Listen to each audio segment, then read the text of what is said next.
Fishing is fun, but hooking is the only way. We're gonna show you how to catch some fish today. So guys, this is a report for June 1st. And you know, I work in a tackle store, so I see a lot of people, I talk to a lot of people. I spend a lot of time on the water. I have guides that call me all the time, give me information, and that's how I get my reports. So my reports are very current, so you know what I'm telling you, you could actually go out the next day and catch them. So I also do 2 videos a week. On Monday I have a regular video that comes out, and then on Wednesdays I have the reports. So please like and subscribe. You know, if you like these videos, hit that like. And then you could always add a comment, and usually I'll get back to you within a few days. So let's go on into the report. So I think one of the most important things coming up is that, you know, DFG, they're actually going to close salmon season in the ocean. So it's going to close, I think it's on the 1st, you have to check the regulations, and then it's going to reopen 3 weeks later.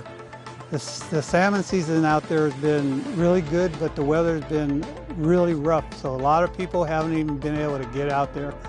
But by the time the season opens again in 3 weeks, right outside of San Francisco and Bodega Bay, it should be loaded with salmon, and they're good quality fish out there. Right now in the bay, it's still red hot for halibut. The bait receiver is open now, so you could get live anchovies in San Francisco on the pier. Adrian, one of the workers that worked for me, he was out today, well actually on Monday, and he caught a couple nice ones, and they caught quite a few. They're still having to go through a lot of undersize, but they're catching a lot of fish. Also, leopard shark fishing's starting to pick up, so you could go after those in the bay also. Going into the freshwater stuff now. A lot of stripers around in the system still. A lot of them are heading out back toward the ocean. So they're done spawning. A lot of them will go out, hang around in the bay, and then they'll go on outside the gate, and they usually go to the left over by Pacifica. But the rock piles will be red hot here pretty soon. Looking down there, I can see the feelers. Got them on orange feeler chatterbaits. Respawn. At the Delta, my brother was down there yesterday, and he caught quite a few, still in the weeds right in the Rio Vista area. The bass fishing is really good. A lot of these bass are spawned out now. You know, our water temperature got up to 72 degrees, so the bass are pretty much done. So that fishing will start picking up here really good. Throwing frogs. I'm still catching them on chatterbaits. I was out last week throwing chatterbaits and catching bass and stripers, and I'm still using the orange color, but I went to a little bit darker red, and it seems to be working better.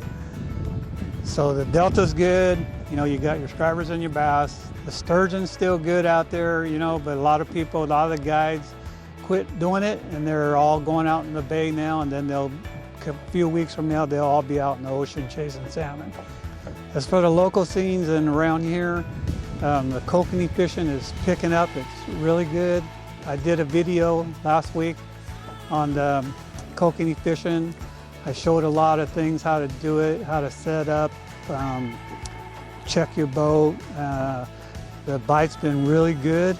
I went to Buller's Bar, I've been to Stampede, and those 2 lakes are really good. Read the regulations, because on Buller's Bar the limit's 10, at Stampede it's only 5. So there's only 5 lakes that allow you to catch 10, and then the rest of the lakes are all 5. Also, I got a report from Englebright. Friends were up there and they caught a lot of kokanee from 14 to 17.5 inches, and the trout bite is off the hook up there at Englebright. Also, pardee. Roland was up there at Pardee the other day, and he was up there in the evening. He fished, you know, right till sundown, and caught easy limits of kokanee, and they were only like 10 or 11 inches. But it was so busy, and you're allowed 10 there, that he would put one rod out and couldn't even get the other one out, and he'd be hooked up. So all impoundings, New Melones is really good. The kokanee size at New Melones is bigger. So the fish over there average anywhere from 14 to 18 inches. But don't forget that sleeper, which is Stampede right now, because I've been up there 3 times in the last week or so, and those fish are 14 to 15 inches, and you can't, I did a video last week, it'll come out this last Monday when you watch this video. It was so fast that we put our limits of 14-inch and better fish probably in less than 20 minutes. And I showed you setback, I showed you a lot of things about how to catch them, because a lot of guys out there, it's taking them like from 7 o'clock to 11 to catch their limit. They're doing something a little wrong. If you watch these videos, I'm sure you're gonna catch them a lot quicker. So for kokanee fishing around here, I got some reports. Union Valley, it just opened this last week, and it's been very tough. The fishing is very slow. Also, berryessa, kokanee fishing, very slow. So I think kokanee's running a little bit late. I don't know too much about Union Valley, but I think the hottest leg right now to go to is Stampede. So if you guys are looking to go try to catch some landlocked salmon, probably Orville's probably one of the best places to go right now. The fish are big there. Rustic Rob, and he took Denise and her mom the other day, and fishing was a little bit tough, but they caught some fish. It's a little bit early right now, but if you want to go try it, probably Orville is where I would go.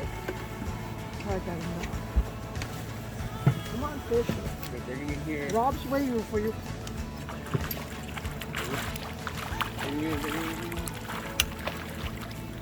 Oh, it's a big one. Oh, nice. Oh, it's a nice one. Oh, it's a hefty guy.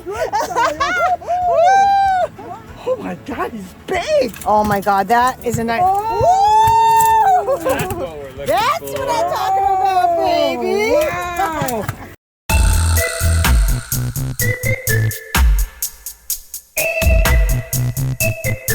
So my tackle tip for this week is for you guys that use downriggers, and you could be using a manual one or electric, it doesn't matter. Your boat, it has something to do with your cable going in the water and your boat, but you could get a negative charge off those cables. And if you get a negative charge coming off those cables, you will not catch anything. The fish will just go around you. It just avoid you like a black peg. So if you have a hot boat, you will not catch anything. So on the last video I did this last Monday, I show you how to check it. So if you watch that video, watch it till the end, because I show you how to check it.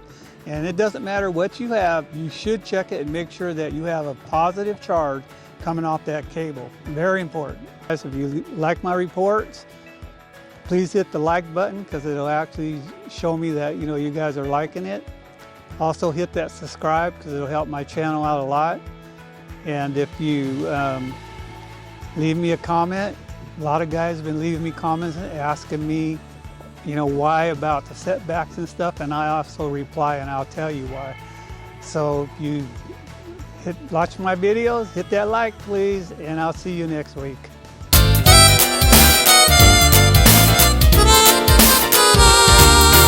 Fishing is fun, but hooking is the only way. We're gonna show you how to catch some